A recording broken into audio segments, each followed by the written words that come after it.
is enough said. Happy Wednesday, Heat Nation! Hump Day! Yo, boy Ernest here, boom, back with another Miami Heat Talk video. Hope you guys are having a great Wednesday so far. We are halfway to the weekend. Let's stay positive. Let's stay happy, you guys. Smash that like button. Do not forget to subscribe. And together, let's go on another Miami Heat Talk adventure. So, before we get to today's topic, you guys, I want to talk about the game last night. Utter disappointment. The Miami Heat lose to the Chicago Bulls 124-133. They go 24-24 for the season. Again, 500. You get very solid games, you guys, from Bam Adebayo. Bam Adebayo last night giving you 23 points, 8 rebounds, 4 assists. Before we move forward, you guys, I got to give Bam Adebayo credit. It's been 7 games since he's moved to the power forward position. And you are seeing that Bam Adebayo has completely upgraded his game. In these last 7 games, with last night included, he's averaging about 20 points a game, 11 rebounds, almost 5 assists per game, averaging 56% from the field, 36% behind the three-point line. He has shown that when playing in his natural position, power forward, the position we wanted to see him in since the beginning of the season, we saw it with Team USA. He excels at this position. He's not a center. He is a power forward. And now that you have Kel'el Ware, who's playing as center, this is allowing Bam Adebayo to play his game. You also get 17 points, 12 rebounds from Kel'el Ware, the January Rookie of the Month, solidifying himself as the starting center. Tyler Herro last night. Tyler Herro's been on a little bit of a slump lately from the three-point line ever since he was announced as an all-star. He's dipped a little bit. Same thing happened to Bam Adebayo last year. So that's a little weird, but let's just stay positive and moving forward. But hey, look, I mean, even with an off night, you know, Tyler Herro still has, in my opinion, a pretty good game. He goes 5 for 15 for the field, 3 for 11 from the three-point line. He does give you 23 points because he did make 10 of 11 of free throws. But look, I mean, he's showing that he does other things out there. He gives you 8 rebounds, 9 assists, almost gets a triple-double. He does have 6 turnovers, so that is not a great thing.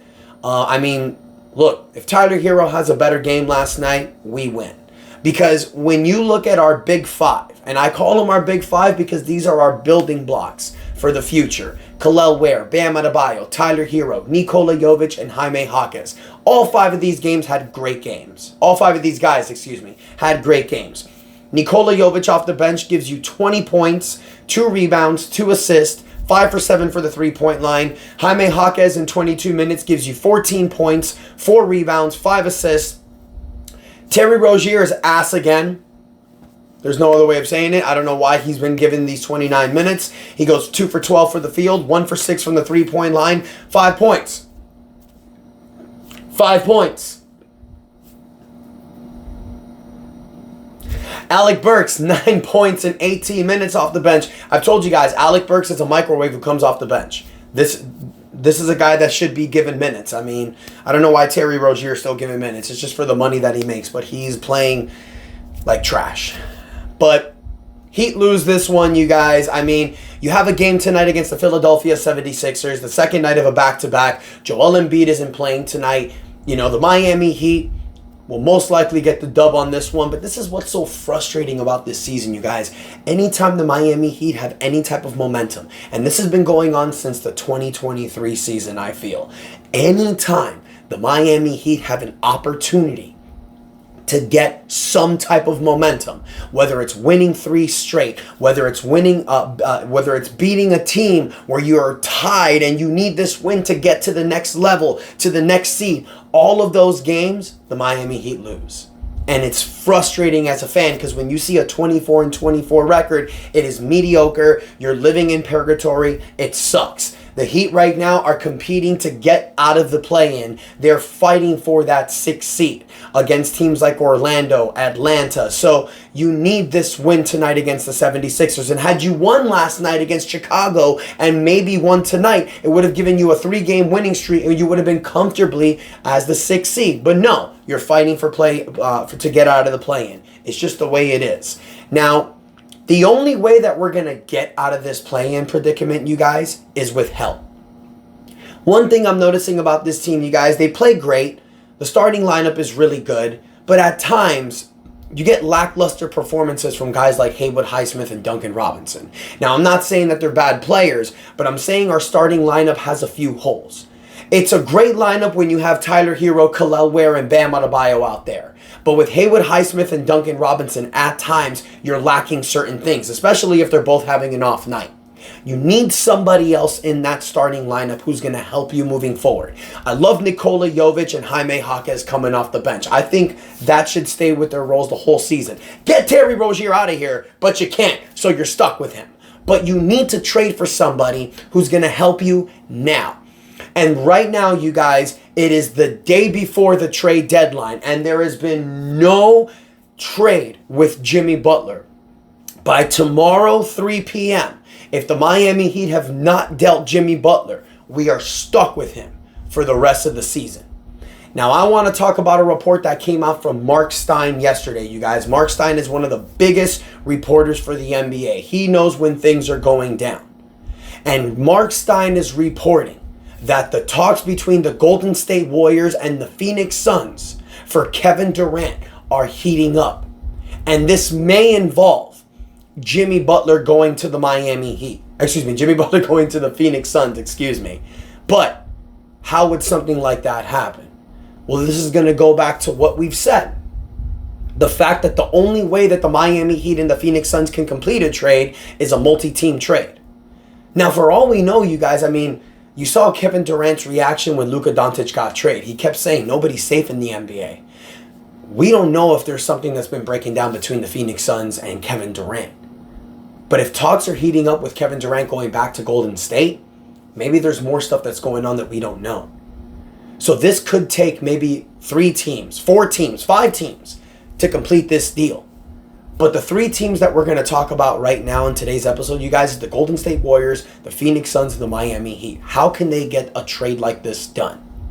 Because it was reported by Mark Stein that one reason for the significant uptick in the Durant trade rumors is that trading him appears to be the only way for Phoenix to acquire Miami Heat's Jimmy Butler before the trade deadline.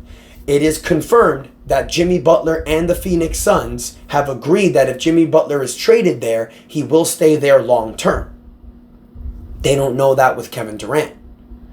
And then also, Mark Stein reported, why would the Suns want Butler if they no longer have Durant on the roster? No one asked by Mark Stein line has been able to furnish a good answer to that question. But rumbles persist that if a scenario that transports Butler from South Beach to the desert with Durant moving back to the Bay Area is indeed in play, end quote.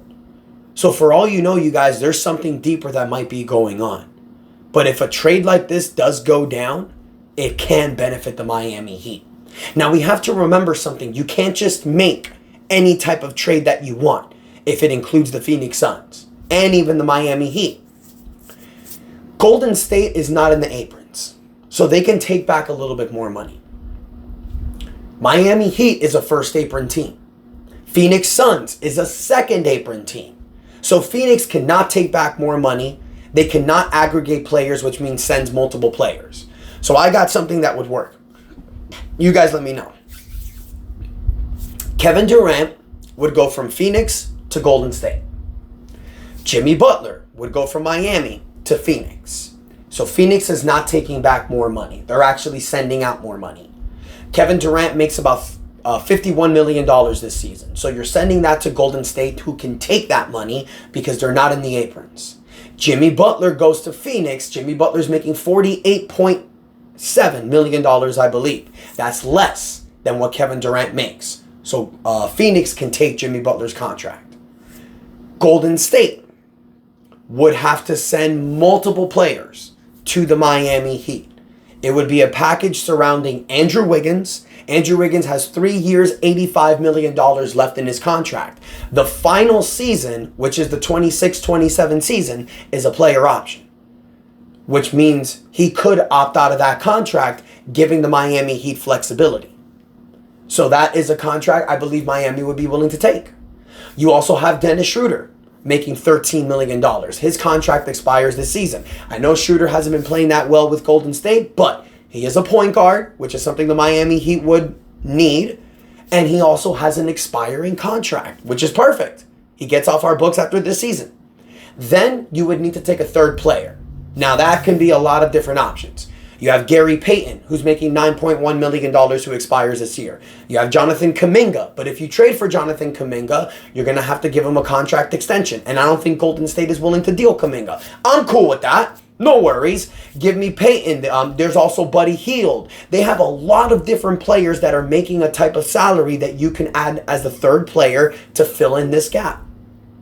Golden State could also include a future first-round draft pick for the Miami Heat. But at this point, you guys, right now, what I want is to get Jimmy Butler out of this team and get players that can help us with this playoff push now. Andrew Wiggins, Dennis Schroeder, and Gary Payton or Buddy Hield or Jonathan Kuminga. Buddy Hield has a 4-year contract, so don't take that one. But if you can get a third player that has an expiring contract that can help you now, perfect. And what is Golden State getting in return? Yeah, they're losing Wiggins, Schroeder, and a third piece. They're getting Kevin Durant. Kevin Durant, Steph Curry, and Draymond Green. Get back to what you had. Try to win it again. And if you can't, you can't. Phoenix gets Jimmy Butler. They have Jimmy Butler, Bradley Beal, and Devin Booker. They're not doing any worse right now, so might as well try something different. Whatever. And worst case scenario, if it doesn't work, Jimmy can opt out of his contract. So that frees up Phoenix right there.